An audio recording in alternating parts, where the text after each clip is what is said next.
morning again. I was just under the assumption that we all wanted to stand for the rest of the service. So,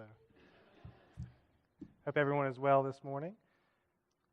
So I want to start off with just a small little story about a teacher that one day she observed a boy who was walking into her classroom and his hands were filthy. I mean, just dirty. And she says, "John, what are you doing? Go, please wash your hands." What would you do if I had walked into the classroom and my hands were that filthy?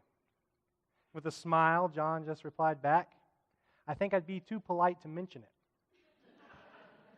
We have this saying, we've all heard it before, to err is human, right? We've heard it before. And it comes from a much older expression, and it's not the one that first comes to your mind.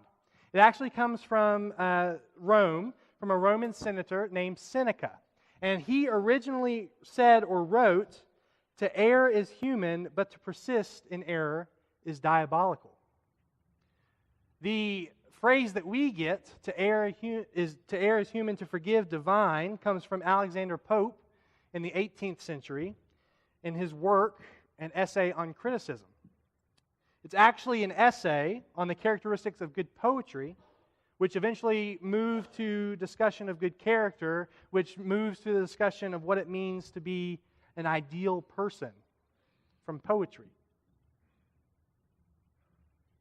So just like the teacher who stuck her foot in her mouth and the boy who showed her the error of her ways, we have this idea, this notion that mistakes are part of the human condition. And it's been expanded on for a long period of time, from Seneca to Alexander Pope.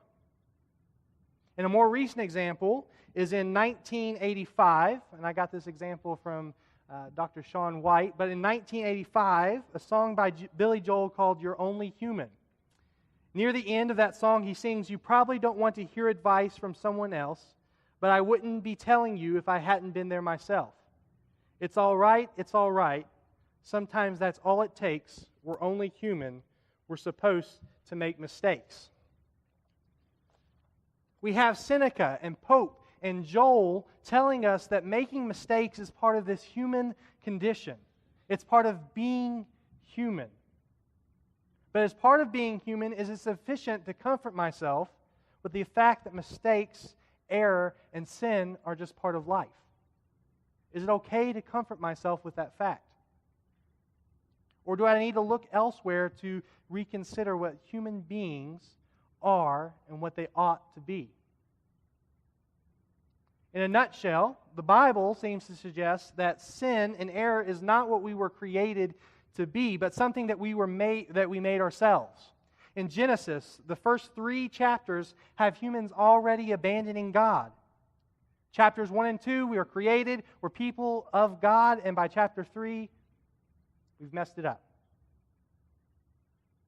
That isn't much of a model to go on, isn't it? It's not much to work with. 3 chapters and then we're done. But it tells us that if we are to be truly human, we can't satisfy ourselves with saying we're supposed to make mistakes. So then we have to ask ourselves, but I want a better example of that. What does it mean to be truly human? And I think there's no better example than to look at the example of Christ. And so this morning we're going to be in Luke chapter 23. Luke chapter 23. And I want to read with you verses 33 through 43. So if you'll turn with me there now, verses 33 through 43. And it says, "When they came to the place called the Skull, there they crucified him, along with the criminals, one on his right, the other on his left. Jesus said, 'Father, forgive them, for they do not know what they are doing.' And they divided up his clothes by casting lots. The people stood watching, and the rulers even sneered at him. They said, 'He saved others, let him save himself, if he is the Christ of God, the chosen one.' The soldiers also came up and mocked him. They offered him wine vinegar and said, 'If you are the king of the Jews, save yourself.' There was a written notice above him which read, 'This is the King of the Jews.' One of the criminals who hung there hurled insults at him. 'Aren't you the Christ? Save yourself and us.' But the other criminal rebuked him. 'Don't you fear God?' he said, since you are under the same sentence. We are punished justly, for we are getting what our deeds deserve. But this man has done nothing wrong." Then he said, Jesus, "Remember me when you come into your kingdom." Jesus answered him, "I tell you the truth today, you will be with me in paradise." So how do we determine character? If you want to determine my character, you could go to several different sources, first starting with asking my family members. And the type of character that you get from them, it depends on which sister you ask. Or you could go to a friend. Or you could come and meet with me in person, and we can talk, and you can try to decipher how my character is, but even then, those mediums are not a surefire way of determining my character. And one thing I've found, and you've heard it before, that a person's true character comes forth when everything is on the line. When we're in our greatest struggle. When all the chips are on the table. And of all the events in Jesus' life which reveal His character, the agonizing hours that we have recorded of His death and subsequent resurrection on the cross are most revealing. So I want to consider some of those characteristics with you this morning about Christ's character through Luke. And the first one that I want to point out there as we're going through that passage is forgiveness. Forgiveness is the first character trait that Jesus is able to give. And I won't remind you of the horrendous suffering that a person went through when they were sentenced to death through crucifixion, except to say that it was so cruel, the Roman government even banned it from Roman citizens. So this is like if you're in Texas and you're a Texan, you are put to death through the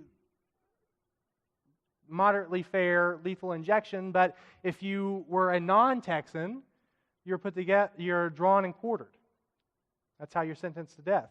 That's how cruel crucifixion was, that it was not to be administered to it was only to be administered to non-Romans. And here we have Jesus Christ, who is nailed, suspended 10 feet in the air. He looks down upon those who put Him on that very cross, and He says, "Father, forgive them." Why would forgiveness be included in this list of royal characteristics? It's because the ability to forgive is true power. Again, I've heard Sean say before that resentment is like taking poison and waiting for the other person to die. Me, myself, taking poison and waiting for the other person to die. That's what resentment is. Harboring ill will or resentment means that we allow others to have power over us. And sometimes in the thick of battle, when our coworker is being just a rude person, when our friends or our spouses or our significant others are in that one type of mood and it's just hard to get anything across, harboring that ill will and that resentment, it's hard to think with a clear head. We get upset and we relinquish our power. We allow others to have power over us. But not so with Jesus here. When even in the face of death, He maintains control. He doesn't even let His executioners get the better of Him, but offers them the one thing that they cannot take: His forgiveness. To say of myself, I am only human, I'm supposed to make mistakes, gives me a bit of an excuse. It's a cop-out. So if we're following along this passage here, the second characteristics I see that's displayed in this point in Jesus' life is His self-restraint. His self-restraint. It says in verse 35 that the people stood by watching, and the rulers even sneered at Him. Public executions. You could take your picnic lunch, gather up the kids, and go to the little place on the hill and watch the criminals die. That's how it was. You can make fun of them, taunt them, sneer at them. To sneer at someone means to literally turn your nose up. And the criminals nailed to the cross of that wood could not do a single thing about it. There was no way that they could possibly escape their fate. They had to stand there above you, taking your insults and your mockery. There was nothing they could do. This is except Jesus. The Roman soldiers had never crucified anyone like Jesus before. They had never crucified the King of Kings. There's a song printed in our hymns. It's called 10,000 Angels. And it goes like this: to the howling mob he yielded. He did not for mercy cry. The cross of shame he took alone. And when he cried, "It's finished," he gave himself to die. Salvation's wondrous plan was done. He could have called 10,000 angels to destroy the world and set him free. He could have called 10,000 angels, but he died alone for you and me. Jesus could have stopped all the sneers and all the mockery. He could have turned down every nose that was turned up. The special effects that Hollywood dreams up would not even compare to what Jesus could have done. And yet he stood and he took it. He showed his self-restraint. He didn't first burst forth in fury or wrath. He knew his purpose could not be accomplished with 10,000 angels, but only by his death and resurrection. So he allowed wicked people to take his life in order to give us the hope of everlasting life through faith and trust in him. And if we want to see what it truly means to be human, we need to see our errors, not our errors, but our grace at work. In Christian terms, grace is undeserved favor. And there's a story of the Contra rebels, which came to everyone's attention after Oliver North was convicted of selling weapons to them in the 1980s. And they had a habit of giving their fighters nicknames so that if they were ever caught, their real names would never be exposed. And there was one fighter whose nickname was Hitler. And I bet you can imagine why his name was that, because his specialty was executions, and he was fairly good at it. He excelled at it. But it was through the bravery and resolution of a Christian named Reuben that countless Contra fighters laid down their weapons and turned their lives over to Jesus Christ, and Hitler was one of those that did. And when he was asked what he wanted his new name to be, getting rid of the name Hitler, he was asked what he wanted his new name to be, and he chose the name Lazarus. He chose it because, in his words, he had been raised from the dead, just as the real Lazarus had been raised from the dead by Jesus almost 2,000 years ago. The thief on the cross that we see here in the passage this morning, he was a recipient of Christ's grace as well. The thief did wrong. He knew it. He knew that his punishment fit the crime according to the law of the Romans. What did the thief deserve? Death. The thief had done nothing that would merit Jesus' favor. Nothing at all. The thief never gave Jesus anything. He never even pretended to even offer him anything. The thief had no trump card, no IOU. He had nothing to offer Jesus Christ, but yet Jesus still showed him grace and favor. Paradise is not available to good people. Good people don't get to paradise because they are good. Paradise is by invitation only. And the invitation is not earned. It is given. And those who accept the invitation enter by believing that Jesus is King. The thief did, and he gained paradise. To be truly human is to be a person who truly gives grace to others. The next trait that I want to show here in Jesus' life on the cross in Luke 23 is sacrifice. And in the end, this is why I choose Jesus to be my King, is because of sacrifice. Colossians 1:20 tells me about Jesus' sacrifice. It tells me that Jesus, through Jesus, all things have been reconciled to God by making peace through His blood shed on the cross. In the end, I choose Jesus as my King because of His sacrifice. Jesus knew when He came, He had no hope of survival. There was no getting out of it. Jesus, before he ever began, he knew that he would purchase the peace and hope for humankind, not through his teachings and not through his miracles, but only through his death and subsequent resurrection on the cross. That was the only way. And for you and me, Jesus willingly sacrificed himself to allow us, by faith, to come closer to God, to approach God. Being truly human is not to be concerned with what I can get from God, but concerned with what God is able to give, not just to me, but to his creation that he loves so desperately. It's for these characteristics that I acknowledge Jesus as my King. For it is in Jesus I find a King who is willing to put my welfare above his own.